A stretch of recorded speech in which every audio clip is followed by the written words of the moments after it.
Okay, legends, welcome back to the channel with another Overlord Lord of Nazarick video. And this time we have Albedo finally in. Priest Albedo is in the game with the Astral Party, and there's a little bit of updates. We'll be talking about them specifically for Idol Shaltir as well. We have her outfit in the game right now, but if you want to go and check the outfit, so if we're gonna go to the shop, it's a little bit bugged now, and they said they talked about this. So if you're gonna go to the outfits, you see here personal Sada, we can't see the outfit, right? Because there's a problem with her. It says fictional idol, which is Shaltir, Parasol Soda. So Parasol Soda. Anyway, and even if we're gonna go to her to the character, we can't see the. I really wanted this one, not the portrait, the outfit. It's a really lovely one. I use it in many thumbnails, so probably you have an idea about it. But this is not the main thing that we want to talk about. This is her, okay? This is Albedo with the Astral Prey. We have her with the Astral Play and her blessing. Absolutely beautiful, unique unit. You need to go and summon. Now, basically, everybody that knows how this works. So you have the Astral Journey. You want to go to 100. At 100, before obtaining or after obtaining the Star Proof, you will immediately get one copy of the character which is featured, which is her. Okay, so you're gonna have her right now. After you're gonna go and summon for 100 times. So basically, you don't want to summon on the character. You might lose the 50-50, go to the 100 and get her, or you might get her from here and don't continue on the copies unless you max out her arc light. The biggest boost for the characters, now, of course, copies for them will enable their passives, right? They will enable their skills.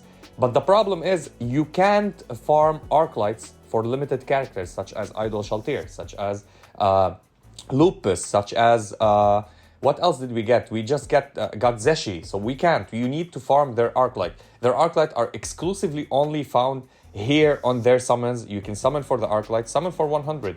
If you get the Arclight 3-star, 4-star, keep summoning here. You're gonna go and collect a copy of her. When you get 6-star on her Arclight, yeah, go to the character and continue summoning if you have the materials or if you're whaling or paying money. But what you want to do is basically summon for the Arclight, try to get her Arclight, because the Arclight is never guaranteed. You might summon for 80 times and not get it, get shafted. Summon 20 times, you reach your 100, you guarantee your character, but you're not gonna get the Arclight. So to minimize the problem, you wanna go and continue summoning on her Arclight until you have it, okay? Now, let's go and talk about her from here first. Why I wanna talk here? Because I wanna check other units. Now, she's a support healer that she works on her attack, right? Because the higher that she has attack, and she's a damage dealer. She's a healer, support, buffer, damage dealer. She deals damage. She's a magic damage dealer user with the magical team's meta. She's slow, she's not fast, but she's worth every investment.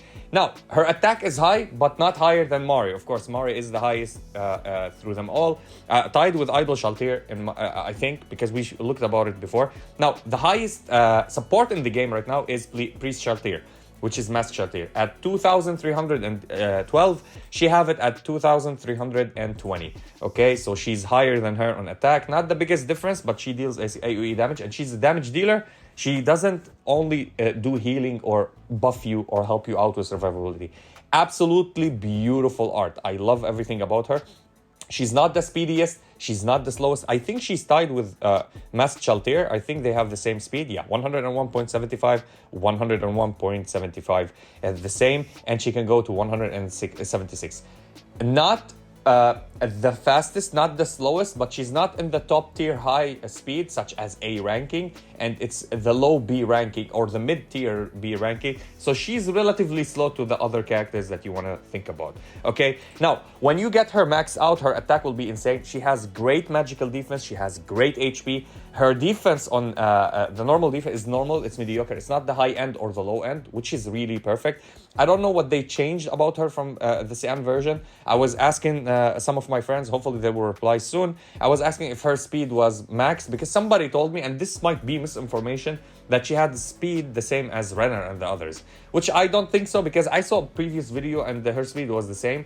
I don't know what they changed about her. What I know about her is that she has 14.4% as a start as EP. So if you build her higher on EP, that would be good for her, okay? But she's all around big, fixed chance, so I don't think that you need to build her completely on EP, maybe a little bit, and that will help.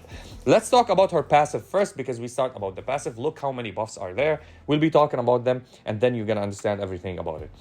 So basically, Our promise, she's in love with the Supreme One. She has a relationship with the Supreme One. Plus, she counters Supreme Ones. We're going to be talking about that as well. This is why you need a speedy team to run with her. She needs to have a speedy team to buff her with speed, because it will allow you to break your enemies. We're going to talk about it. So purifies 2 debuffs. This is her passive. Whenever she does any skill, she purifies 2 debuffs before each action on herself, okay? So before you click her spell, she purify herself, or she gets her turn, she purify herself, and then you can do any skills that you want. After dealing skill damage, restores 30% of damage, and she does magical damage, okay? See, she's a magical damage user. She restores 30% of damage as HP to herself as damage to HP, right? Damage to HP. So basically, build her on attack. And 1 ally with the lowest HP, which goes to 2, we'll be talking about that, with 50% with 50% of any overhealing converted into shield for 2 rounds. After 2 rounds, the shield will go away unless you keep healing, so she will give you more shields. So this is another passive. When an ally takes lethal damage, purifies all debuffs from them and restores their HP equal to 25% of Albedo's max HP. So, HP, attack. This is what you want to build her on. I would highly recommend building her on a attacking set with a lot of substats of HP. This is my opinion. If you want my opinion, this is how I'm going to play her. I'm going to maybe build her on an HP set with high attack, or high attack with an HP set. Both of them works, because she help you with HP, and she does incredible amount of damages. You can build her on crit rate, by the way. There's crazy builds that I saw before, but the most realistic one is attack and HP, which will help you a lot. Okay, restores the HP and grants invincible. Now, invincible is a buff that immunizes any damage. You don't take damage.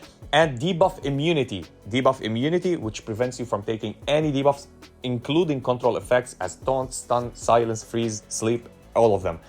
And high tier ER boost, which means you will get high ER boost if any of these got removed, because we have any other. It's not undispellable. You can dispel them. If you're playing Zaryusu, he can go and absolutely remove them, right?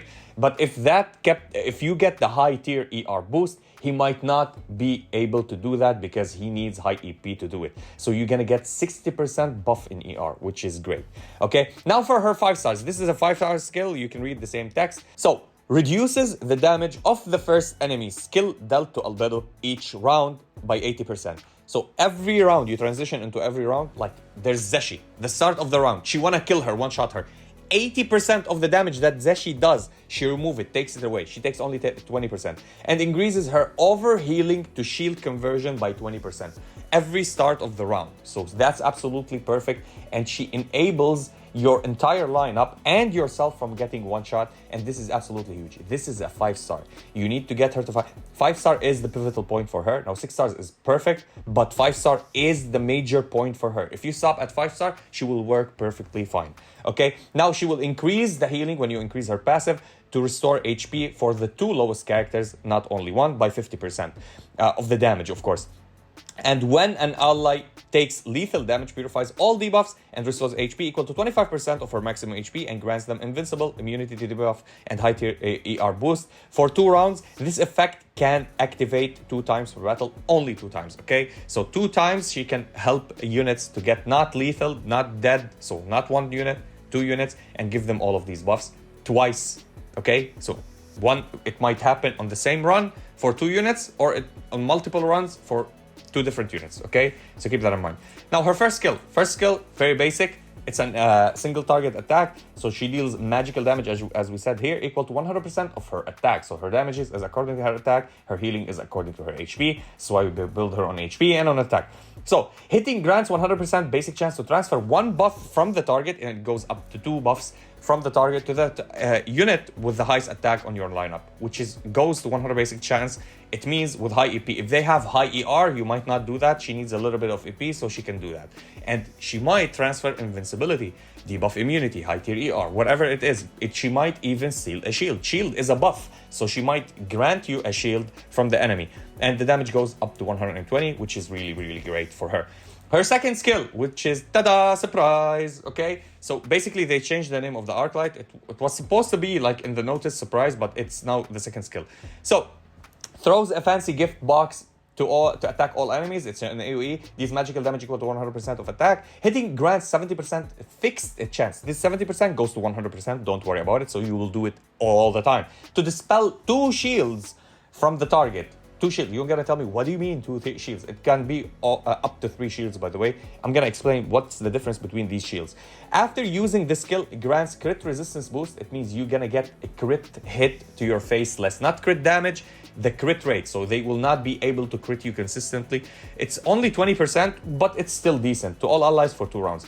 Now, hitting grants 100% fixed chance to dispel 3 shields. Now, one shield that is different than the other. So PDL has the same shield as Albedo's shield, as Runner shield. These shields are the same, okay? Knight Albedo, PDL, Runner, and the other shielders have the same shields, okay? It's a normal shield. Now, the abnormal shield is the Valkyrie Shaltir shield. It's the green shield that you can take. So this is another type of shield. It stacks on top of the shield that you have, so you have 2 shields. So she can dispel both of them. The third type of shield is the one with that you get with the shield wall. The shield wall will gives everybody also shield, right? This shield is considered a shield wall, different than what you have. So it's a third type of shield. So she can remove all of these shields from the characters that she goes and attack, which is great. The damage goes up to 150%. For each shield dispelled reduces the damage taken by 5%. So it can go up to 15% and increase the damage dealt by 5%, which can go to 15% if there are 3 shields for 2 rounds. For 2 rounds, she gets 15% damage output, not attack, the superior one, which is damage output, and reduces the damage taken by 15%, which is any type of damage, even through damage, which is absolutely phenomenal. Okay, let's read her ultimate. Her ultimate is absolutely monstrous, and if you kill with her ultimate, you get bonus stuff. So we're gonna talk about them. So Albedo offers herself as the ultimate tribute to the Supreme One, okay? Supreme tribute. So grants Indomitable, debuff immunity, and high tier crit damage boost, which is going to 45%. So if you have 200% crit damage, you go to 150 almost, which is absolutely crazy. And to the ally for 2 rounds, and increase the target's turn meter by 30%.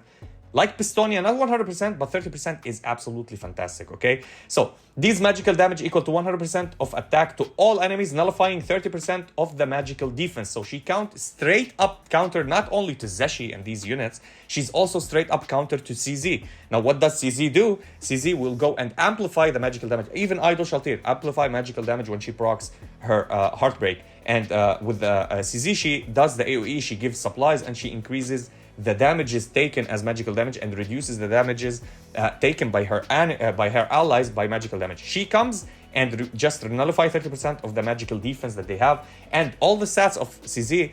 Tank CZ is magical defense. The more that she have magical defense, the more that she survive and deal more damage. She goes and nullifies her. If this result in a kill, so if she kills with the ultimate, its cooldown is reduced by 2. And it has a 4-round cooldown, and it goes to -1 cooldown. So you're gonna go with the cooldown up to 1 round, which is absolutely great, all right? So at 4 stars, what happens? Purifies all debuffs on the ally before granting them buffs. Any buffs, she removes all the debuffs, everything.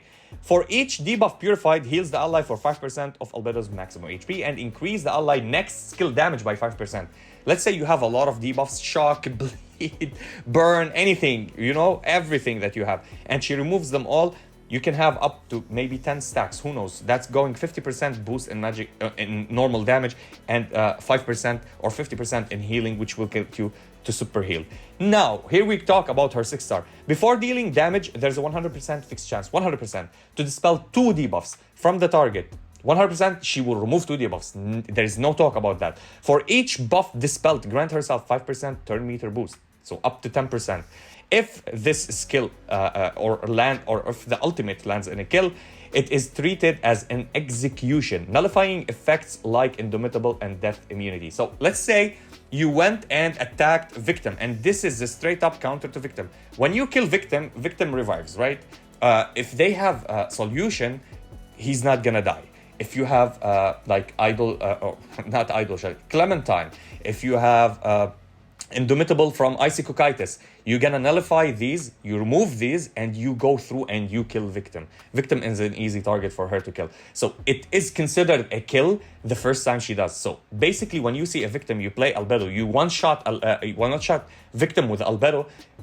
Albedo reduces the skill cooldown to 1 and plus gets the 6-star. If you have her at 6-star, she gonna get the endometer, so she can go through solution and everything else, which is great executioner for the game. I wanted a character that they give us, like, whenever the target goes HP to 5% or to 10%, immediately execute them and kill them. I want a character like this, but this is as close as what I wanted and I asked for. So at the upgrade, when you upgrade the ultimate, after using the skill, reduces the enemy supreme being action point by 10%. This is super important to upgrade, okay? What does that mean? If you're playing Ainz versus Ainz, right? You start before them, you do her ultimate, you remove 10 points from them. It means they can't do the boost or the negative burst from Ainz, right? The negative pasta, you know, they can't do it. So they can't push your turn meter back, they can't manipulate your turn, and they can't put damage HGR on you, which is absolutely huge. This is huge. And whatever leader you're gonna play against, you're playing like a caped Ainz that we're gonna have, actually, that I'm gonna summon in a few minutes. You're gonna go and negate everything that you have. You're gonna put him at 0 and they can't use their skills. So basically no buffs, no invincible shenanigans.